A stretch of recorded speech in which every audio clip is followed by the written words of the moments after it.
On the last night before Christmas, when the city should have been glowing brighter than ever, the lights began to fade. It happened softly at first, like someone lowering a dimmer switch. Street lamps lost their warm halos, window decorations flickered, and even the towering Christmas tree in the city square seemed to breathe a tired pulse of color. Most people blamed winter power outages, but I knew it was something else because the fading had started the moment I found the glowing star in my attic. The discovery began with a search for old decorations.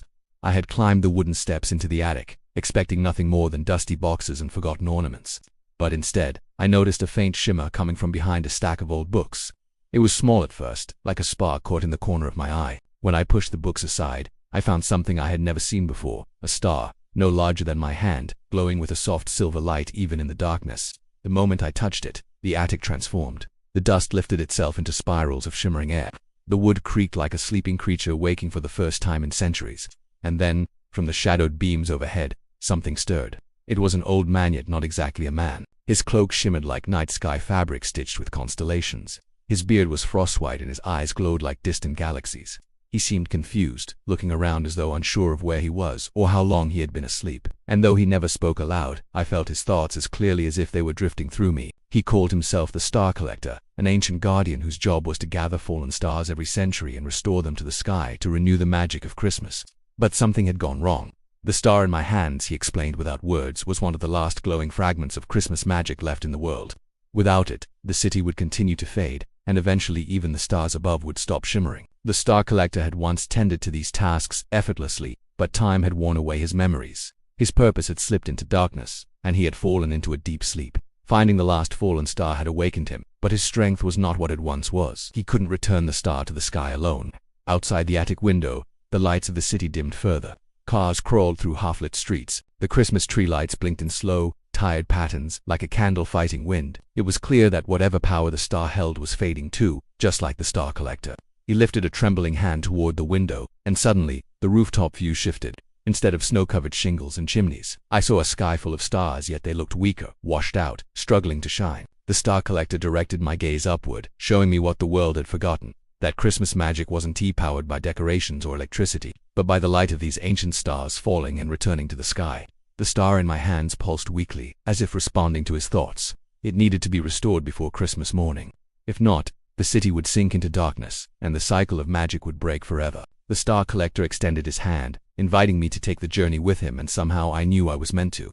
We stepped out of the attic window, not onto the roof, but into a pathway of starlight that formed beneath our feet. Each step sparkled, carrying us higher and higher above the city.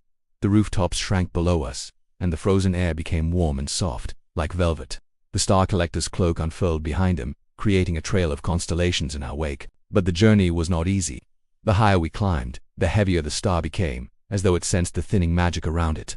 The Collector struggled too, often pausing to catch his breath, his celestial glow flickering. The sky itself seemed resistant.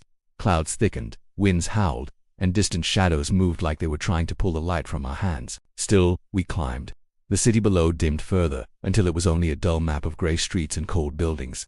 Even the horizon felt dark. It became clear that the world was waiting for this star, depending on it even if no one knew it. At last, we reached a place that wasn't exactly sky or earth, but something in between. A floating platform of swirling light drifted above the world, surrounded by constellations that hummed like distant choirs. The Star Collector pointed toward a broken arch made of cosmic stone.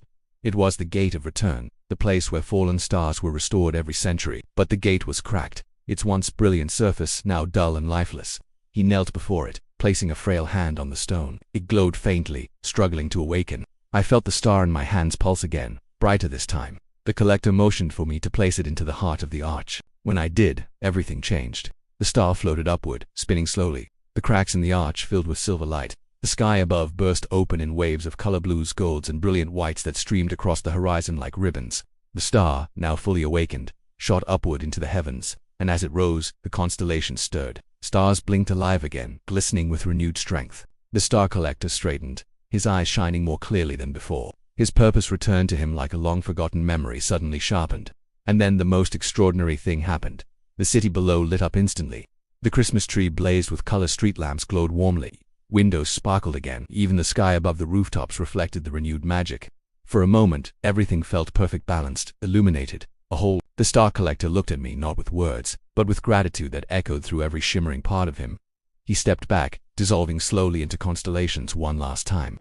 His final presence drifted into the sky, settling among the stars he had tended for centuries. And then I was back in the attic, the morning sun shining through the frosted window. Everything looked normal again except for a faint shimmer of stardust on the floor, the only proof that the night before had truly happened. When I looked outside, the city glowed brighter than any Christmas I could remember, and high above, one star gleamed stronger than the rest, as if watching over the world it had saved. I knew then that Christmas magic was real, not because it sparkled or shined, but because someone believed enough to carry the last light back into the sky. And though the star collector had returned to his celestial home, I felt certain that if the stars ever needed someone again, the path of starlight would appear beneath my feet. Until then, the sky remained whole. Christmas morning was filled with light, and the world below never knew how close it had come to darkness except for the single star that shined just a little brighter than all the others.